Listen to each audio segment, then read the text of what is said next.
Bir sahroyi ayolning o'g'ilchasi sho'x ekan. Undan zarar ko'rmagan biror kuni yo'q ekan.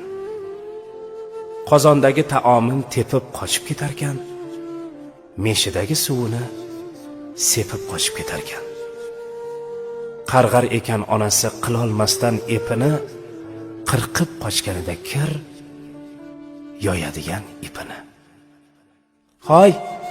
Hoy ipimni qirqmagil, qalbingga ilm to'lgur. Hoy meshimni teshmagil, Ka'baga imom bo'lgur. Hayvon dumin kesmagil, beozor bo'l, to'g'ri yur. G'arib yo'lin to'smagil, Ka'baga imom bo'lgur. Demas ekan, juvanmarg, haromi, maraz, o'lgur. Bitta ekan qarg'ishi, Ka'baga imom bo'lgur. Niyat ketdi, vaqt ketdi.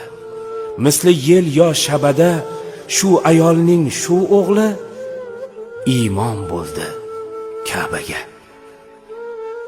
Ne shohu sultonlar orqasidan turib g'oz unga iqtido qilib o'qir edilar namoz.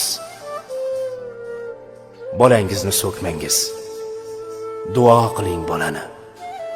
It, eshak deb so'kishga hayo qiling bolani.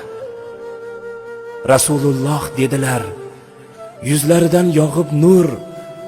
Bolalar bu jannatning gulu rayhonlaridir. To'g'ri, ba'zi gulu rayhonlar ham kuydirar. Sho'xligi ortib ketsa, joningizdan to'ydirar. Bobom derdi, bolani so'kish asli emas ep. Jahlingiz chiqsa ayting, nodon yoki xumpar deb. Boy bo'lgur, ko'paygur deng. Aslo demang o'l la'nat. Shuni bilib qo'yingki, so'kinish ham bir san'at. Ixlos bilan qilingan har niyating ushalar.